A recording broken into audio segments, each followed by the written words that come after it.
Chicken दिलरुबा। आता हे दिलरुबा एक प्रकारचं कबाब आहे, पण ते कसं बनवायचं मी तुम्हाला सांगतो। त्यासाठी आधी काय काय साहित्य घेतलंय सुरुवातीला ते पाहून घेऊ। साहित्यामध्ये आपण घेतलंय चिकन टिक्का किंवा लेग बोनलेस साधारणतः 250 ग्रॅम, नंतर 1 वाटी दूध, 1 वाटी दही, 1 वाटी भिजवलेला बासमती तांदूळ, तसंच तमालपत्र, लवंगा, बडीशोपेची पूड, दालचिनी, काळी आणि हिरवी वेलची, पिवळ्या मिरचीची पेस्ट, नंतर आल्याची पेस्ट, मीठ आणि केशर।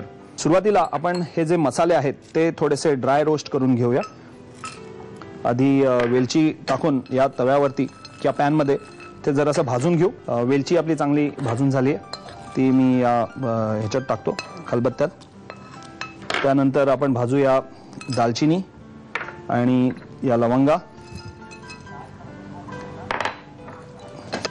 आपण भाजून घेतलं, स्लो फ्लेम वरतीच मी भाजतोय। एक 2-3 लवंगा मी टाकल्यात त्यामध्ये, बाकीच्या लवंगा आपण पुन्हा ठेवून देऊ, आपल्याला सगळ्या लवंगा लागणार नाहीत। आता याच्यामध्ये आपण तमालपत्र भाजून घेऊ थोडीशी। तमालपत्र आपण भाजून घेतोय, त्याचं हे देठ काढून टाकायचं। आता फ्रेश तमालपत्राचं जर का पान असेल तर तरीही तुम्ही ते वापरू शकता। पॅन चांगला गरम झालेला आहे, तमालपत्र घातलं याच्यात। आता या पॅन मध्ये मी दूध घेतो, साधारणतः 1 वाटी दूध घेतलेलं आहे, ते जरा बॉईल करून घेतो।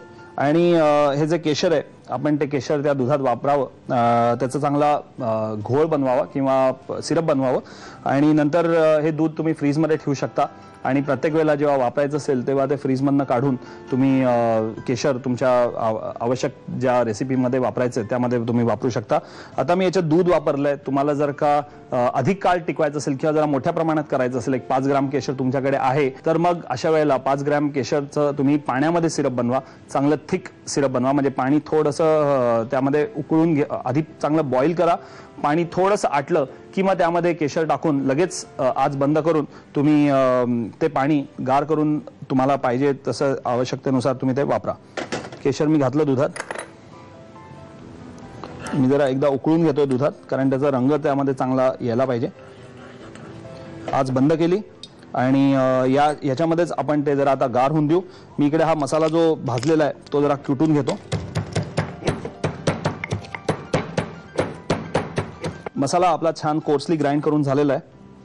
त्याची जी वेलचीचं जे वरचं साल असतं ते मी काढून घेतोय बेसिक फक्त। आता ह्याच्यामध्ये या मसाल्यामध्ये आपल्याला घालायची आता ही आल्याची पेस्ट, साधारणतः 4 इंच आलं मी घेतलंय, त्याची पेस्ट बनवली आहे। त्यानंतर ही मिरची पूड जी आहे, पिवळ्या मिरचीची पूड, त्याची पेस्ट बनवलेली आहे, ती मी त्यामध्ये घालतोय, चांगली 1-1.5 चमचा। आता याच्यात आपण घालूया थोडंसं तेल, कारण मॅरिनेशन करतोय आपण। ओके, त्याच्यामध्ये घालायचं आपल्याला आता मीठ चवीकरता। आणि आता हे जे चिकन आहे ते चिकन मी ह्याच्यामध्ये मिक्स करून घेतो। चिकनचे टिक्का पीसेस किंवा लेग बोनलेसचे मी पीसेस केलेत, ते पीसेस आहेत हे। आता ही जी डिश आहे ती फ्रँकली तुम्हाला सांगू का, तर अशी कुठली क्लासिकल डिश नाही आहे ही मी खास आपल्या प्रेक्षकांसाठी बनवली असं म्हणा किंवा माझ्या रेस्टॉरंटच्या मेनूमध्ये तुम्हाला ही सापडेल। आता आपण एवढं सगळं मॅरिनेट केलेलं आहे। हे जे दूध आहे केशराचं दूध ते आता गार झालंय, ते दूध सुद्धा मी आता याच्यात घालतो। एकदम गरम गरम दूध घालायचं नाही। परफेक्ट, अतिशय नाविन्यपूर्ण जरी डिश असली तरी मजा येणार आहे। काय रंग आलेला आहे बघा, आता एकदम छान केशराचा पिवळा रंग, तसंच पिवळ्या मिरचीचा पण रंग याच्यावरती उतरलेला आहे। Test is going to be mind boggling. या पुढे आपल्याला काय करायचं, साधारणतः मॅरिनेट आपल्याला एक अर्धा तास ठेवायचं, आपण हे मॅरिनेट करून ठेवूया। आता आपल्याला या तांदूळाचं काय करायचं आहे, तांदूळाचं असं करायचं आहे की तांदूळाची पेस्ट बनवून घ्यायची, म्हणजे चांगलं मिक्सरमधनं कुटून घ्यायचं आहे। मिक्सरमधनं कुटून घेण्याकरता मी या पद्धतीने त्याची ही अशी पेस्ट बनवलेली आहे। तांदूळ बासमती तांदूळ वापरलेला आहे मुद्दाम, कारण बासमतीला पण एक चांगला फ्लेवर असतो. ढाबा साधारणतः पंजाबमध्ये किंवा देहराडूनमध्ये खूप आपल्याला मिळतात. तिकडची स्पेशालिटी म्हणजे बासमती तांदूळ, त्यामुळे मी बासमती वापरलाय. आंबेमोहर किंवा कोलम मी नाही वापरलाय, कारण आपल्याला ढाब्या स्टाईलचं हे कबाब बनवायचं आहे. तर ही पेस्ट मी बनवली. तांदूळ भिजत ठेवले, त्याच्यानंतर एक साधारणतः अर्धा तास भिजत ठेवले, पाणी काढून घेतलं आणि मिक्सरमधनं त्याची ड्राय पेस्ट बनवून घेतली. आता त्याच्यामध्ये घालायचं आपल्याला दही, साधारणतः अर्धी वाटी दही घालूया. चांगलं पातळ बनवूया हे मिश्रण. मस्त पेस्ट झाली आहे. त्यामध्ये आपल्याला फ्लेवरिंग करता थोडंसं मीठ लागेल, नाहीतर आपल्या डिशला चव लागणार नाही चांगली. आणि ही बडीशोपेची पूड, बडीशोप सुद्धा मी भाजून घेतली आणि नंतर मिक्सरमधनं त्याची पूड करून घेतली. Very simple. तेल मी इकडे गरम करायला ठेवलेलं आहे. आता आपल्याला हे काय फर्मेंट करायला ठेवायचं नाहीये. हे जे मिश्रण आहे ते फर्मेंट करायला ठेवायचं नाहीये. लगेच चिकन त्यामध्ये बुडवून आपल्याला ते फ्राय करून घ्यायचं आहे. आपण एक एक पीस आता या बॅटरमध्ये डिप करू आणि फ्राय करायला घेऊया. स्लो फ्लेमवरती आपण फ्राय करून घेऊ.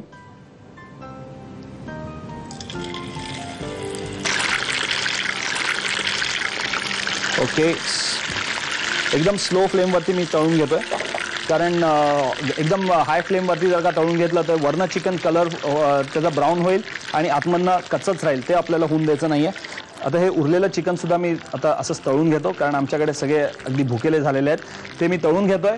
तुम्हाला जर का हे तुमच्या घरी बनवायचं असेल तर याचं साहित्य आणि कृती लिहून घेणं आवश्यक आहे. ती झटपट लिहून घ्या. दिलरुबा चिकन बनवण्यासाठी लागणारं साहित्य: 250 ग्रॅम बोनलेस चिकनचे लेग पीसेस, 1 वाटी दूध, 1 वाटी दही, 1 वाटी भिजवलेला बासमती तांदूळ, तमालपत्र, 3 ते 4 लवंगा, बडीशेप पूड, दालचिनी, वेलची, काळी वेलची, पिवळ्या मिरचीच्या पावडरची पेस्ट, आल्याची पेस्ट, मीठ आणि केशर.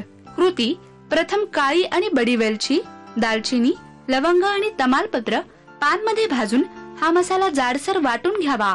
पॅन मध्ये दूध गरम करून त्यामध्ये केशर घालून एक उकळी आणावी.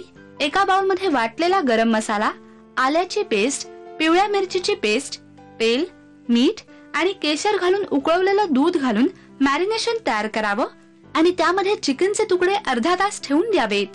भिजवलेले बासमती तांदूळ मिक्सर मधून वाटून घ्यावेत. एका बाउल मध्ये ही तांदळाची पेस्ट घेऊन त्यामध्ये दही, मीठ आणि बडीशेप पावडर एकजीव करून घ्यावी. मॅरिनेट केलेले चिकनचे तुकडे ह्या बॅटर मध्ये घोळवून डीप फ्राय करून घ्यावेत.